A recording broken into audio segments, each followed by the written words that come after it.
State of Origin recap. Australia's horrible T20 World Cup form. Best commentary moments from you guys. Best commentary moments from soccer and best commentary moments from MMA. And also Kingy's half-time spray. This is the You're Kidding Me podcast. You're kidding me. I can't see the footy. Can't see the footy. So he's gone and his pants during the second quarter. 2-1. Darcy Jones. Yeah, thank you very much. Yeah. Charlie Cripps, you're an idiot. You're an idiot. Actually, it gets me excited. As a Freo fan, it gets me excited. It gets you up and about. It's literally a you're kidding me moment. Well, episode 17 of the You're Kidding Me podcast today. My name is obviously Ryan, and to my right, as per usual, Tony, how are you doing today, mate? Good, mate. Yeah, it's actually been a couple weeks, maybe 3 weeks since we've actually recorded. We try and be a bit more consistent with this, but man, it's really starting to heat up. I mean, footy's technically back. It's technically back. Yeah. Scratch matches are on this week as well. Freo versus Eagles is on a Saturday. We're going to kill you boys. We got our jokester on the podcast today, apparently. It's a month out from the games. Actually, I just want to say this before. I saw a thing today that Freo had actually scratched an inter-club match at Bunbury the other day. Murphy Red played inside. He had 32 touches, 5 goal assists, 10 score involvement. That's interesting. Just wait till he comes up against Harley Reid, and then we'll see what happens. And who else? Tom McCarthy. Mate, don't even diss Tom McCarthy. You literally put him on your breakout thing. I did. But anyway, we'll move on. I hope you're doing well, Tony. I hope all our listeners are doing well as well. So we start off with a State of Origin recap, mate. Look, it wasn't WA's day. It was 101 to obviously 125 for Victoria, but I think it was actually a very, very cool game to watch. Yeah, 100% I agree with you. I actually said, going back to last episode, I said WA would win by 40 points, I think. Don't know what I was thinking there. But yeah, first of all, I was just really happy to actually watch footy again. Like, it was actually just really cool. I'm like, damn, like that off-season actually went by like that. So that was cool. But yeah, in terms of the actual game, which we're going to touch on now, it was actually good. Like, I was worried it was going to be a bit of like an NBA All-Star game where everyone's scared to get injured. They kind of just, I don't want to go too hard. But that rivalry, maybe it is true and alive. And sort of Zach Butters starts some stuff, and yeah, it was actually very entertaining, and I enjoyed the watch. So honestly, I really did enjoy it as well. I think it was really cool seeing it to the perspective of a footy fan when you've got the Victorian lineup of Matt Score and Daicos, Matt Rao, and mate, their team was just insane. Like, unbelievable. I think, as much as WA did lose, I reckon they held up their own very well. I think, our team was a little bit weaker. They had more superstars in the team, and we had probably more of a weaker team. Yeah. But I honestly reckon we did pretty decent. Yeah, I agree. And to be honest, I thought actually at the end there that, like, I was like, hang on a second, like, we actually could come back here.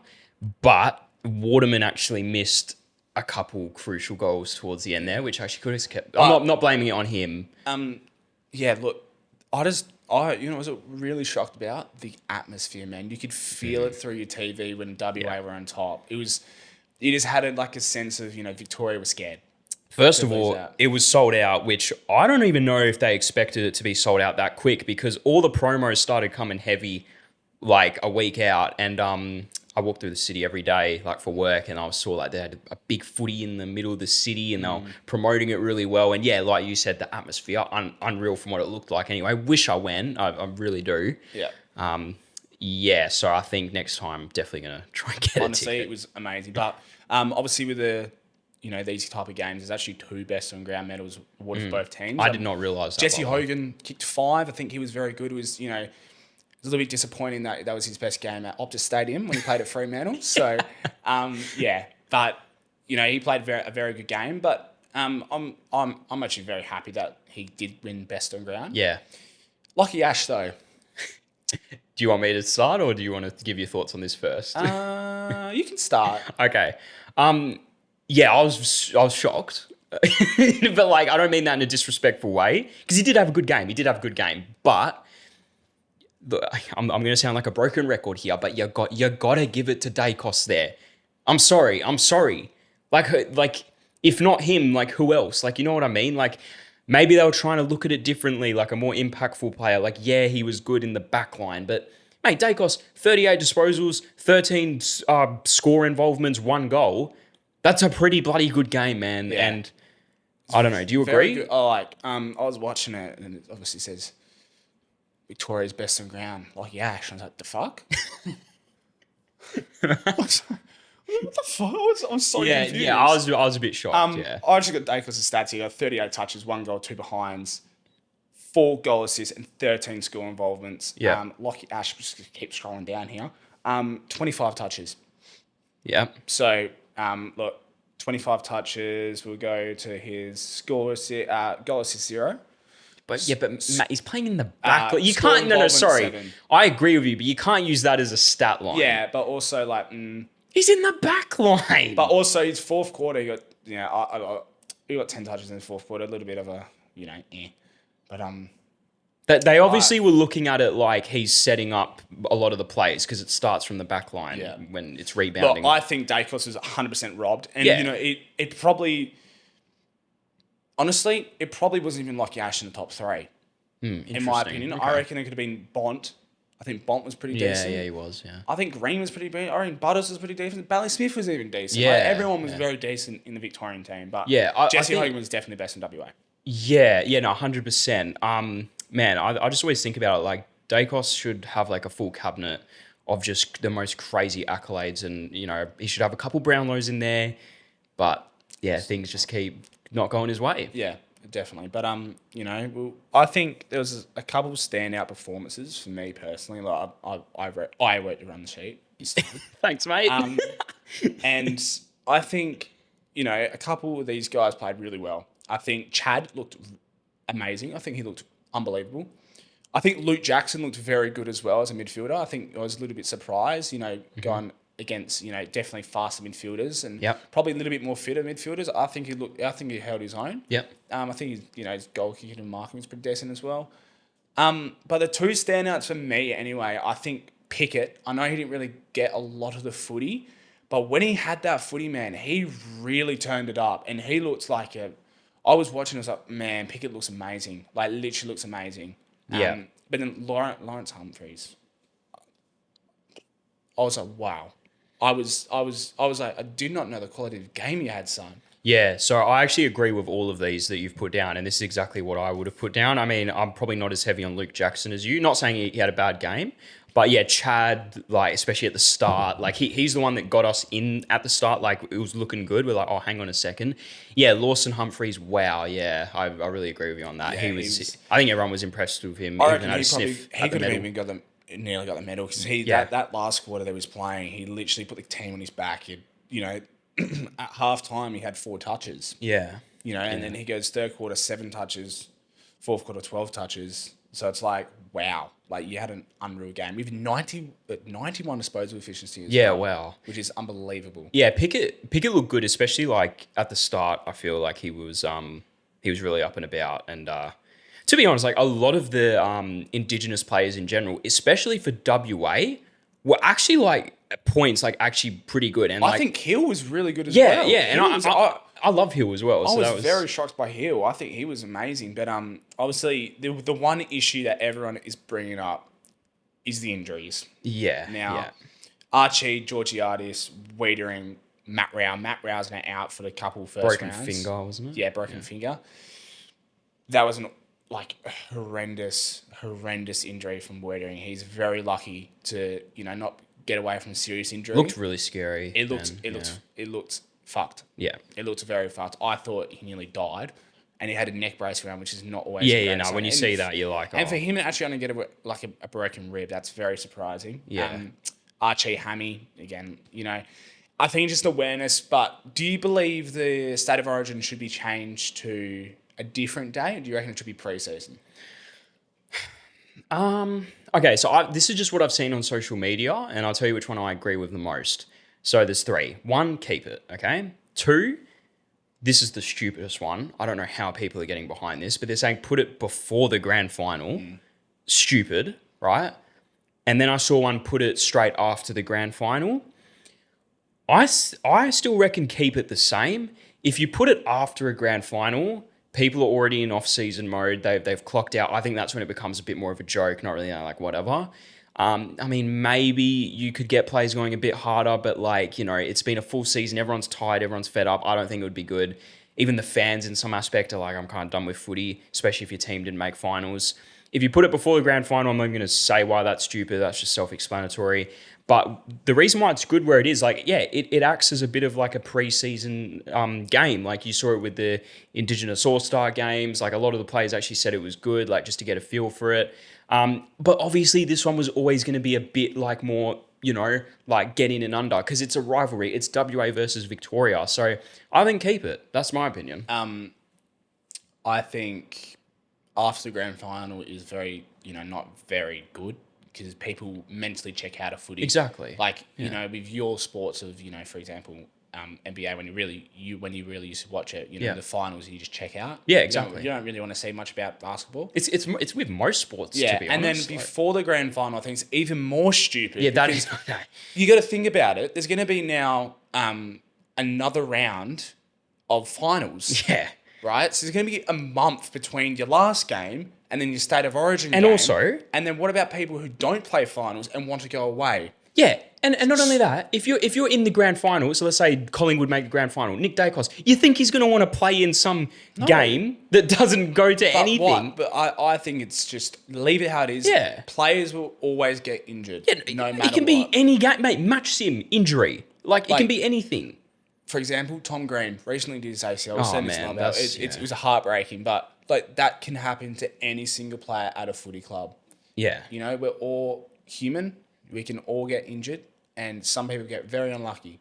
And that's always going to happen to every single, club. Exactly. People want perfection. They want... Look at, Eagles back in COVID year when they had to summit players. Yeah, man, I like to forget those days. I really do. Stuff like that. Anyway, I think we can calm down. End of story. State of Origin was bloody good, it's here to stay. Awesome. But you know what was also awesome? Sarong signing on. Yeah, man. To 34. Docker for life. I've got here, literally, Brayshaw, 2030. Hayden Young, 2032. Sarong, 2034. Yeah, so... Bang. Those are some of the real big ones. But I think you guys have locked away... Was it 6 players, I think? Like, till 2032 or something like that. Like, you guys have locked in your core. Now you just got to build it, which you're already doing, and get that premiership. So the only thing that I'm like thinking about though is theoretically, if let's say, they're all kind of the same age, so I think one of them eventually will get moved on and traded. Okay, that's I reckon. Could Yeah, happen, but you never know. But mate, it doesn't matter. Like you've locked him in for like a very long period of time now. It's from a club's perspective, you don't have to be worrying about should we commit to that guy? Should we look elsewhere? You don't need to worry about that anymore. All you have to worry about is, hey, this is our group. Yeah. We just got to build it now. Definitely. Just one last question for you. Do you reckon Victoria should verse another team, or WA should verse South Australia or Queensland? Do you reckon that anything should happen? Look, call it biasy. I'm always going to say WA versus Vic. It just makes sense. One side of the country versus the other. Do you believe that it could be Victoria versus WA, Queensland versus South Australia, winner plays another game? That's actually not bad. I don't know about winner plays another game because then you really kind of like that's when you. But you can it make it a round robin. I get it, but that's when you're really adding potential injuries that just don't need to happen. Yeah. But I haven't heard that one. Yeah, where you do Queensland versus South Australia. That's actually pretty good. I actually don't mind that because all I see is South Australian complaining. I'm like, first of all, you have gather round. Second of all, honestly yes. If you have gather round, you shouldn't have this game. Exactly. Like, what do you want? Do you want the grand final then? Yeah. Do you want it there? Yeah. Like, seriously. So and just going back, it makes sense. WA. The rivalry back in the day was big because the Victorians saw it as like, hang on, you're invading our game. This is VFL, not AFL. So that's where it goes back a long time. It's not just a new thing that we've handpicked. Anyway, you got any more comments from there? Nah, sorry, I'm getting a bit up and about, but I think strongly about this. Okay. Anyway, we're going to go to the next part. I'll let you harp on about this. I've seen a few things on social media, and it's not good, is it? What's the topic, Tony? Cricket. What about it? About how Australia are shit. Okay, so we're basically out of the World Cup. Yeah. Right? We've lost against Sri Lanka. I don't know who else. And Ireland. Yeah, huh? That's what's happened. How is Australia losing to those two countries? Can you tell me what's happened? Because I haven't watched it. Okay, so in my opinion, all right. So this is what happened yesterday. Okay, we were 0 for 107 after 10 overs. We were going to get to 200. Okay, we lost 6 for 20. 6 for 20, right? 6 for 20. Yeah, that's fucked. And then we've got a bowling lineup. They open up, scores 100, not out. With 2 overs to spare, they chase 180. So this is just, in my opinion, pretty stupid. Is this just all mindset? You reckon? I don't know, but for Australia to move on, right? They need to win. We need to win against Omar. If we lose to Omar, the game is gone. Game's right? gone. Hope Zimbabwe lose 2 matches against Sri Lanka and Ireland, and then we need a better run rate than Zimbabwe. So we need to smash Omar, that's cooked, and Zimbabwe need to get smashed. So we're basically out. That's not going to happen. It's not going to happen. Hang on. So, but what's this stemmed from? Like, hang on. Is it like the form? Is it we're just off days? I think coaching. I think one, what doesn't help, we lost 2 of our frontline bowlers, and Hazelwood and Cummings, and Stark retired. So you lost all 3. Okay, and that's understandable, but also, we have bowlers that came in. Bartlett's pretty good. Ellis is probably one of our best T20 bowlers. Zampa is amazing. And then you've got Stoinis. But I think there's a lot of positions that are being filled just because they're going to be good. Yeah. Right? Or they've had a good year in the past. I think we look at the lineup. I think Cam Green should not be playing. I think it's pretty obvious. I said the ball he got out, I said to Dad, Cam Green looks awful here. You watch him get out. Next ball gets stunked. Cam Green, look, he's a massive IPL contract. He shouldn't be playing right now. He's out of form. He's probably cooked, and he needs to go back to inform his game. Tim David is not number 4. He bats 7 for Hurricanes. He's not a number 4. He hasn't batted number 4. Yeah, it's kind of stupid. Inglis is opening the whole time, and he's not an opener in T20. He bats 5 for BBL, and then you've got to look at Cooper Conley. Why is he playing? Why is Smith not playing? He got added to the squad. Cooper Conley is batting 8 and bowling. He's averaging, I think, 5 with the bat and nearly at 80 with the ball. But but I thought Cooper Conley, he was in Big Bash anyway. He had a pretty ordinary year, in my opinion. Oh, okay. But from last year, I think his bowling was all right, but his batting was shocking. And you can't pick someone. He was player of the tournament last year, remember? You can't pick someone off their form a year ago. And I think that's what they do in the test squad with Cam Green as well. I think you can't pick his form off a year ago. He's had that injury. He hasn't really shown why he should be in the Australian lineup right now.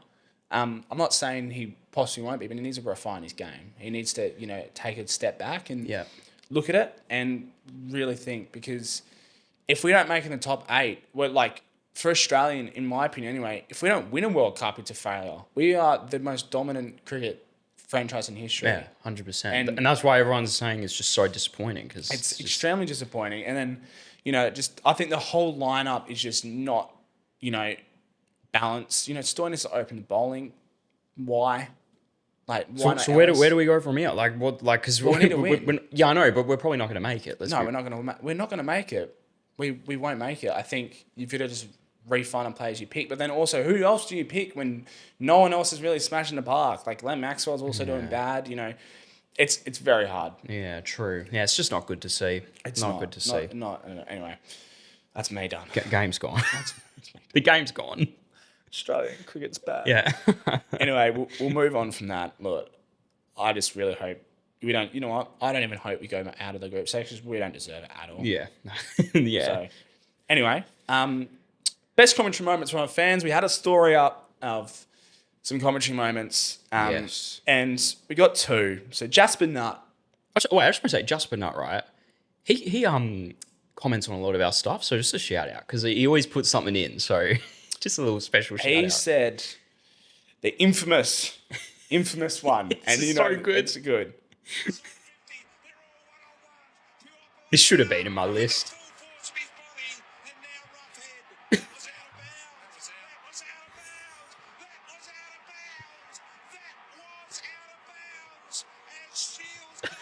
Oh, how good is that? You know what's funny? That's when one of our first ever episodes on this podcast. I don't know if you remember. We did funniest BT moments, And that was that was in there. And I think I was like number 2. Wow. And I don't yeah, a remember. bit of a throwback there. Mitch Thomas said Davis is going to run it all the way back. Albon is going to win the football game. Now, this is actually NFL. Yeah, I didn't know what this was. So this is, when and I I read searched up. I think this is right, it. Okay, hope. but it actually sounds. It gives you a bit of chills. So just let it play. Here we go. 56-yarder. It's got does not have the leg. And Davis takes it in the back of the end zone. He'll run it out to the 10, 15, 20, 25, 30, 35, 40, 45, 50, 45. There goes Davis. Oh my God! Davis is going to run it all the way back. Auburn's going to win the football game. Auburn's going to win the football game. He ran the missed field goal back. He ran it back 109 yards. They're not going to keep him off the field tonight. How crazy! That is 109 amazing. yards. That is amazing commentary for, I just want to say, 40, 45, 45, 50. That's good. That's really Sorry, good.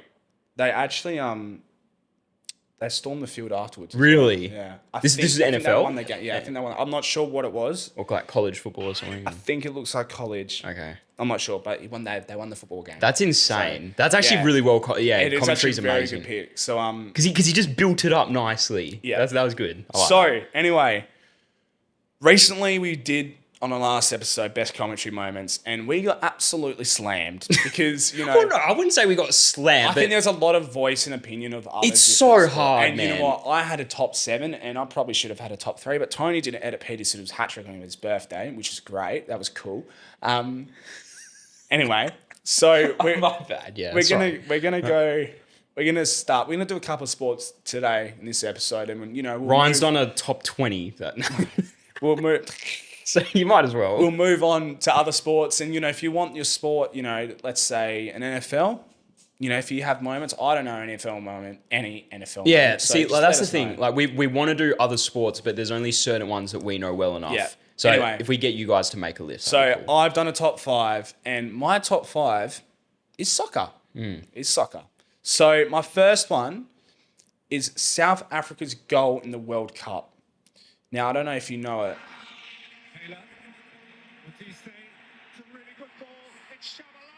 Yeah, I've seen this. Yeah. And then the most funny part of this clip.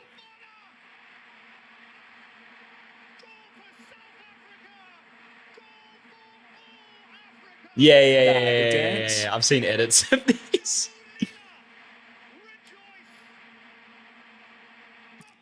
Amazing. Yeah, that's good. Like Peter Drury. There's a lot of Peter Drury in this. Mate, he's so good. Unbelievable.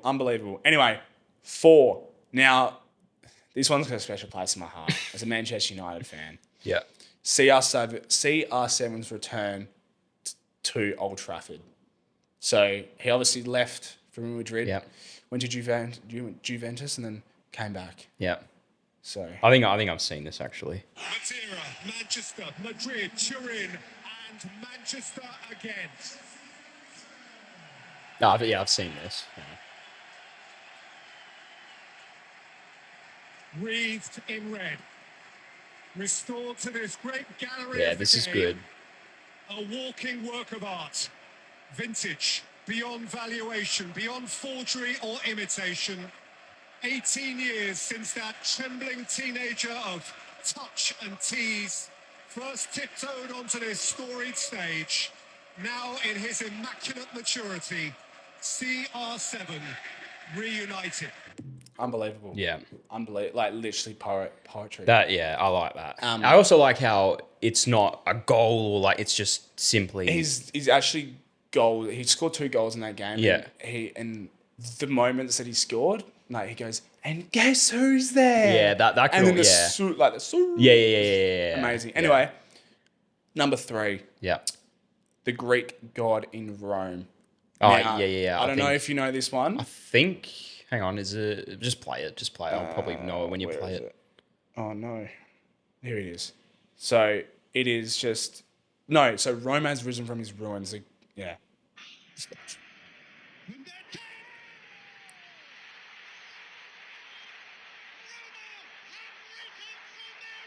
That's cold. Yeah.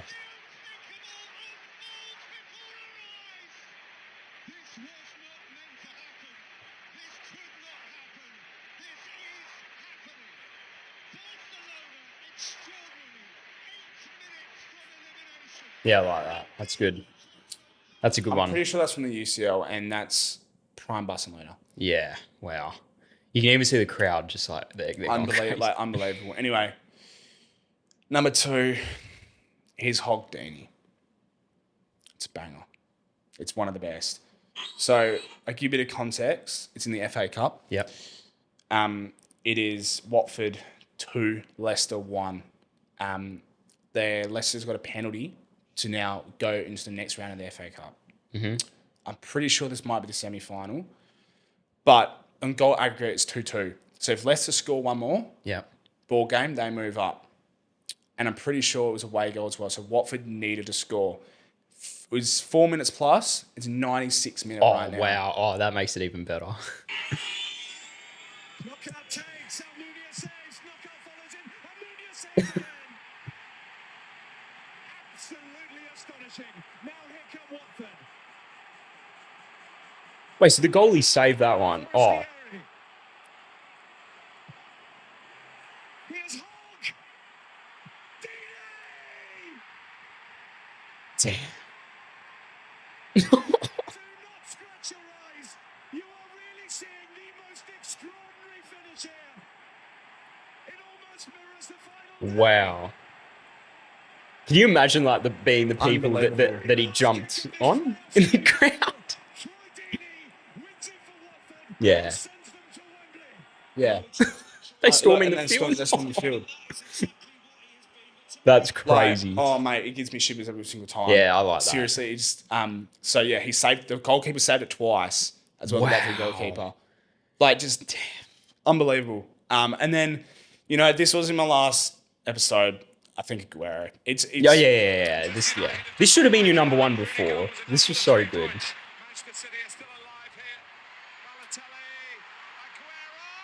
Balotelli. Aguero. Love it. It's so good. Aguero. You'll never see anything like this ever again. So much. So watch it. Drink it in. Yeah. unbelievable. Very well executed from the commentators. That was good. Yeah. That's a great list. What do you reckon about? Yeah, I like it. I really like the list. There's I've seen the funny thing is like I've seen edits of pretty much all of those. Like I'm not the biggest fan of soccer, as you know, but yeah, the Aguero run, like I said, it should have been your number one in your last list of all time. It's very good. Also, just because we're on the topic of soccer, do you watch Perth Glory at all? No. Okay. I'm just gonna say, I've been watching him, right? I used to watch them in their prime days, like when what's his name, Castro. Yeah, you Castro know, the goat. that's when like everyone was up and about, right? Haven't watched it since then. I've started watching it again because there's a bit more buzz. People are rocking up to the games more. It's that they're looking pretty good. Anyway, I've started watching them, and mate, they're fucking like it's exciting to watch. Like I'm telling you, you need to get around it. Like. I don't like watching soccer. Okay, watch this just get around it because Perth Glory, there's some exciting things happening, and I reckon they're going to be back up there very soon. Yeah, so fair enough. I just wanted to bring that up because I want to give Perth Glory some I just love. don't really care about EPL, personally. Well, okay, Oh no, EPL. Sorry, like A-League. A-League, not Yeah. EPL. My bad. Anyway, we'll go over to your sporting commentary moments. Obviously, your sports MMA. Yeah, so Really. yeah, you just look around the studio. I'm still, mate, things are still yet to hang up, by the way. I have like a Israel Adesanya, like there's only 100 of them in the world I've got to put on the wall. That's going to be a very nice addition. Shout out good mate Josh who got me that gift. It's very, very cool. Now, yeah, I've done a top 3, not a top 5. Yeah, this is all UFC. And yeah, I think I'm going to start with 3. This one might be a little biased. It is actually Quillan Sourkild. But this one genuinely, like, it was late last year that this happened, but like it's aging like fine wine, and it's just I'm just going to explain it first. He does a head kick, he knocks out a guy. He took the fight on 10 days notice, was an underdog going into it, and knocks out the guy in the first round with a head kick out cold, one of the craziest head kicks you ever see. But the commentary over it is it's been turned into a meme. So I'm going to play it and then I'll explain it to you pretty much. This will... His parents put him in training because he was overweight, but they own a bakery. And then,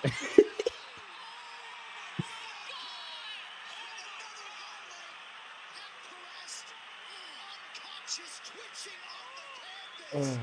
yeah, that's... Still killed.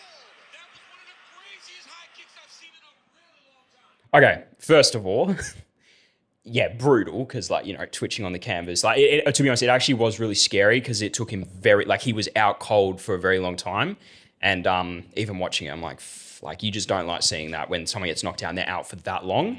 But when he says they own a bakery, so I don't know if you've seen it on social media, but it's been turned into a bit of a meme because when you just watch the clip, it looks like they're talking about Quillen. Oh, his parents own a bakery. So now everyone is like, oh my God, your parents own a bakery, and it's been turned into a meme. But his parents don't actually own a bakery. They're talking about the opponent who his parents own a bakery. And it just became this big meme and it's been all over social media and it's I just find it pretty funny. And it was a good call. John Anik has a habit of doing those calls. He says something random and then the guy just gets knocked out. And it's how did he even do that? Number 2, this was in my last list on the last episode. I already played this one to you, but yeah, it is the Leon Edwards head kick where John Anik again says that is not the cloth from which he is cut because he's losing the fight. Last round, no one thinks he's going to win, and he pulls a win out of nowhere and wins. And it's just, yeah.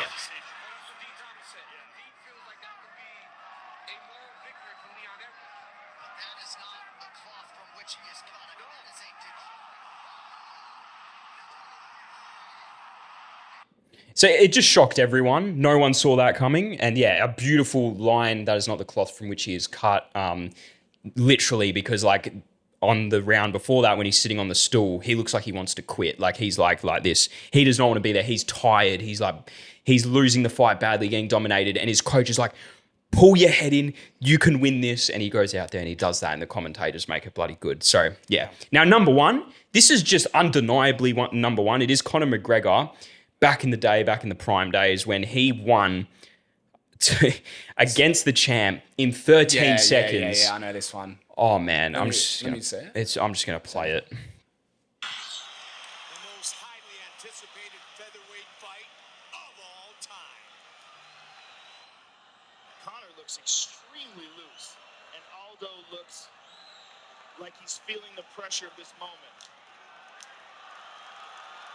Green trunks for the southpaw, the notorious Conor McGregor.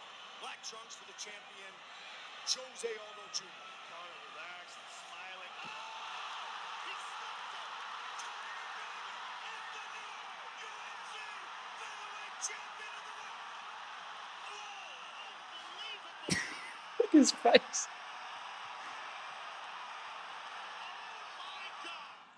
So, yeah, I mean, it was just history in the making, right? 13 seconds, man. What the hell? Unbelievable. It's Conor McGregor is the new... Yeah, it was just... Oh, yeah, that's unbelievable. was I got a question for you. Would you rather see a fight like that Yeah. or a fight that lasts all the rounds? Oh, yeah, look.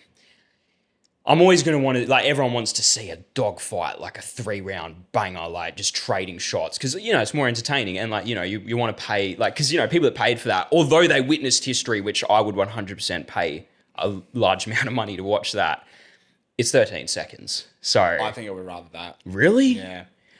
You see, I'm not... I get that because it's history, but, man, I've seen some crazy, fights that have gone the distance. You don't know who's going to win. Both guys are getting knocked down. They're getting back up.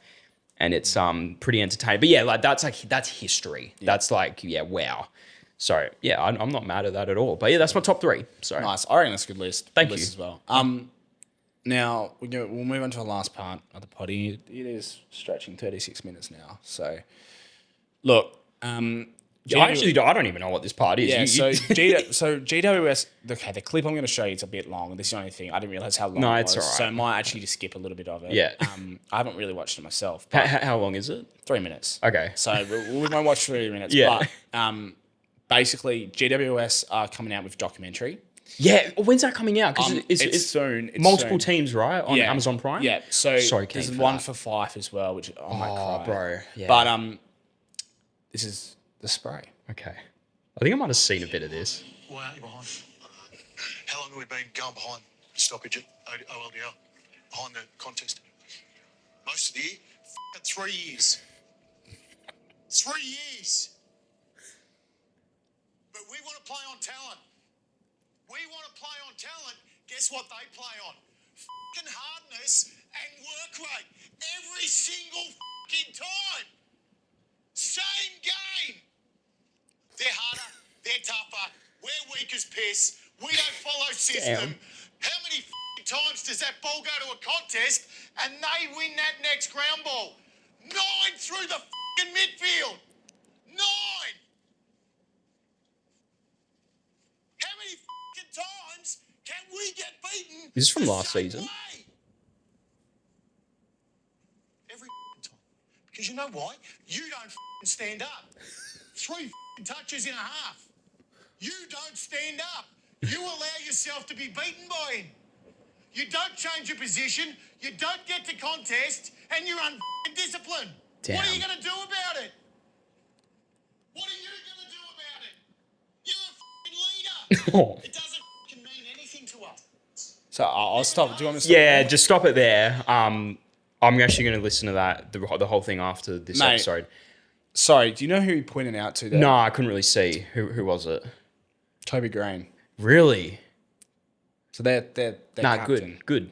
He's gone, you don't stand up. Nah, good. You know what? That's what a coach is. Yeah, no, I think that's actually good That- coaching. That is unbelievable coaching. And you know what? That's what the modern era of coaching in AFL has lacked. I feel Yeah, like we look yeah. at, we'll take, I'm personally, I'll take JL for example. yeah. I think JL is a very good coach, but I've never seen him on the bench.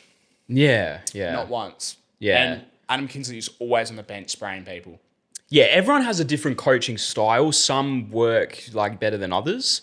But what I will say about that is especially GWS, he actually makes a good point. Like GWS have the talent, but now that I think about it, like maybe one thing that is actually holding them back is that like want and actually like hard work and ethic that some of these like a Collingwood, for example, like say what you want about them, but they're always out there throwing their body on the line. Yeah. Maybe GWS are lacking that. You look at like Cats, for example. Yeah. They won it every single year, and they are probably one of the most dominant footy clubs in the modern era. Yeah, They're no doubt. Yeah. making finals left, right, and centre. Prelims left, right, and centre. Grand finals left, right, and centre. Yeah. Like, Look, it's harsh, that clip, but it's you'd go out there after that like, okay, let's actually get this. So definitely. that's good. That's a good clip, mate. I'm looking forward to that doco. Yeah, it'll be good. I'm not looking forward to the Fife one. I think I might cry.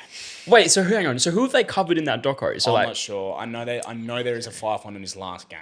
that's damn. I mean, I don't even go free. Really Right? heartbreaking. I might get a little emotional. Anyway, look, Tony, it was a beautiful chat with you. Beautiful episode.